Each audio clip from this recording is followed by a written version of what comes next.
അപ്പോൾ ഏതാണ്ട് 5 മണിക്കൂർ പിന്നിടുകയാണ്. പരമാവധി ശ്രമം ഇപ്പോൾ നടത്തുന്നുണ്ട്. എവിടെയെങ്കിലും കുടുങ്ങി കിടക്കുന്നുണ്ടോ? ഇപ്പോൾ തിരുവനന്തപുരം നഗരത്തിലെ ഒരു പ്രധാനപ്പെട്ട വെള്ളം കടന്നു പോകുന്ന ഒരു പാസേജാണിത്. ഞാൻ മേയറായിരിക്കുന്ന സമയത്തും ഇവിടം ക്ലീൻ ചെയ്താൽ കിഴക്കേക്കോട്ടിലെ വെള്ളക്കെട്ട് ഒഴിവാകും. അപ്പം നിരന്തരമായി ഈ കാര്യം റെയിൽവേയോട് നമ്മൾ ആവശ്യപ്പെട്ടിരുന്നതാണ്. പക്ഷേ റെയിൽവേ ആ കാര്യം പലപ്പോഴും ചെയ്യാറില്ല. അപ്പോൾ അതിൻ്റെ ഒരു പ്രശ്നം നഗരവും ബുദ്ധിമുട്ടുന്നുണ്ട്. വെള്ളക്കെട്ടിൻ്റെയൊക്കെ പ്രശ്നം ഉണ്ടാകുന്നത് അങ്ങനെയാണ്. അപ്പോൾ ഇടയ്ക്ക് ഇത്തരം പ്രശ്നം രൂക്ഷമാകുമ്പോൾ കളക്ടർ ഇടപെട്ടുകൊണ്ടാണ് ഇവിടെ ക്ലീൻ ചെയ്യുന്നതിന് ആവശ്യമായിട്ടുള്ള ശ്രമം നഗരസഭയുമായി ബന്ധപ്പെട്ട് ചെയ്യാറുള്ളത്. സാധാരണഗതിയിൽ ഏത് രീതിയിലാണ് നഗരസഭ അല്ലെങ്കിൽ ജില്ലാ ഭരണ കളക്ടർ ഒപ്പം റെയിൽവേ ഈ രീതിയിലാണ് ഈ മാലിന്യം നീക്കുന്നത്? എന്താണ് അതിൻ്റെ ഒരു രീതി? ഏത് രീതിയിലാണ്? അല്ല, അത് ചെയ്യേണ്ടത് റെയിൽവേ തന്നെയാണ്. കാരണം റെയിൽവേക്ക് അടിയിലൂടെ കടന്നു പോകുന്ന ഒരു ടണലാണ്. നേരത്തെ ഓപ്പറേഷൻ അനന്ത വന്നപ്പോൾ നമ്മൾ അതിലൊരു ശ്രമം നടത്തി ക്ലീൻ ചെയ്തതാണ്.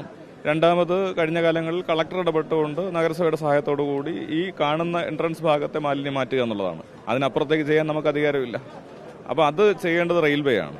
കൃത്യമായി ചെയ്യുന്നുണ്ടായിരുന്നു? ഇല്ല, ചെയ്യുന്നില്ല. ഇപ്പം നിരന്തരമായി കോർപ്പറേഷൻ, ഇപ്പോൾ ബഹുമാനപ്പെട്ട മേയർ ഇവിടെയുണ്ട്, മേയർ അടക്കം റെയിൽവേക്ക് കത്ത് നൽകിയിട്ടുണ്ട്. ഇത് ക്ലീൻ ചെയ്യുന്നതിന് ആവശ്യമായിട്ട് ശ്രമം നടക്കണം. കാരണം ഇത് ക്ലീൻ ചെയ്യുമ്പോഴാണ് നഗരത്തിലെ വെള്ളക്കെട്ട് ഒഴിവാവുക. കാരണം നഗരത്തിലെ പ്രധാനപ്പെട്ട താഴ്ന്ന മേഖലകളിൽ നിന്നുള്ള വെള്ളം ഒഴുകി ഈ റെയിൽവേക്ക് അടിയിലുള്ള ടണലിലൂടെയാണ് നമ്മുടെ കനാലുകളിലൂടെ അമേഴഞ്ചൻ തോട് വഴി കടലിലേക്ക് ഒഴുകുന്നത്. അപ്പോൾ അത് തടസ്സപ്പെടുന്നതാണ് നഗരത്തിലെയും വെള്ളക്കെട്ടിന് തടസ്സം. അപ്പോൾ ഞങ്ങളുടെ കാലത്തും അത് ചൂണ്ടിക്കാണിച്ചിട്ടുണ്ട്. ഇപ്പോഴത്തെ മേയർ റെയിൽവേയോട് നിരന്തരം ആവശ്യപ്പെട്ടിട്ടുണ്ട്. അപ്പോൾ ആ നിലയിലാണ് കാര്യങ്ങൾ കിടക്കുന്നത്. അപ്പോൾ ഇവിടെ ഇങ്ങനെ കൊടുത്ത കത്തിൻ്റെ അടിസ്ഥാനത്തിലാണ് റെയിൽവേ ഇപ്പോൾ ഈ തൊഴിലാളിയെ നിയോഗിച്ചത്, ക്ലീനിങ് പരിപാടിക്ക് നിയോഗിച്ചത്. ആ തൊഴിലാളിയാണ് ഇപ്പോൾ കാണാതിരിക്കുന്നത്. അപ്പോൾ അത് റെയിൽവേയും ഈ കാര്യത്തിൽ നഗരസഭയുമായി യോജിച്ച് ജില്ലാ ഭരണകൂടവുമായി യോജിച്ച് പോകാനുള്ള ഒരു നടപടിയാണ് എടുക്കേണ്ടത്. അങ്ങനെ വന്നാൽ മാത്രമേ, ഒരു കോർഡിനേഷൻ വന്നാൽ മാത്രമേ നഗരത്തിലെ വെള്ളക്കെട്ടും പരിഹരിക്കാൻ വേണ്ടി കഴിയും. നിലവിൽ അങ്ങനെ ഉണ്ടായിരുന്നില്ല.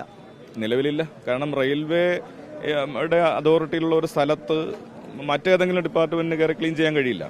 പണ്ട് ഇറിഗേഷൻ നിർമ്മിച്ചതാണെന്ന് വിചാരിച്ചിട്ട് അവർക്ക് പുറത്തുള്ള കാര്യങ്ങൾ ചെയ്യാം. ഇതിനകത്ത് ഒരു വിശാലമായ ടണലാണ്, ആളുകൾക്ക് കടന്നു പോകാൻ കഴിയുന്ന, അല്ലെങ്കിൽ അത്ര വിശാലമായിട്ടുള്ളൊരു ടണലാണ്. അത് ക്ലീൻ ചെയ്യണമെങ്കിൽ റെയിൽവേ അടക്കമുള്ള ഉദ്യോഗസ്ഥന്മാരുടെ സാന്നിധ്യവും ഇടപെടലും അവരുടെയും കൂടി കോർഡിനേഷൻ ഉണ്ടെങ്കിൽ മാത്രമേ അത് കൃത്യമായി ചെയ്യാൻ വേണ്ടി കഴിയൂ. നമ്മൾ സാധാരണഗതി ചെയ്യുന്നത് എന്താ? ഇതിൻ്റെ എൻട്രൻസ് ഭാഗത്തുള്ള മാലിന്യം നഗരസഭ അല്ലെങ്കിൽ ജില്ലാ ഭരണകൂടം ഇടപെട്ടുകൊണ്ട് മാറ്റും. അപ്പോൾ തൽക്കാലത്തേക്ക് വെള്ളം ഒഴുകി പോകും. ഇതാണ് കാലാകാലങ്ങളിൽ നടക്കുന്നത്. അപ്പോൾ റെയിൽവേ ഇതിനകത്ത് കൃത്യമായിട്ട് നടപടി എടുത്താൽ നഗരത്തിലെ വെള്ളക്കെട്ടടക്കം പരിഹരിക്കാൻ വേണ്ടി, അതിനാണ് മേയർ അടക്കം റെയിൽവേക്ക് കത്ത് നൽകിയിരിക്കുന്നത്.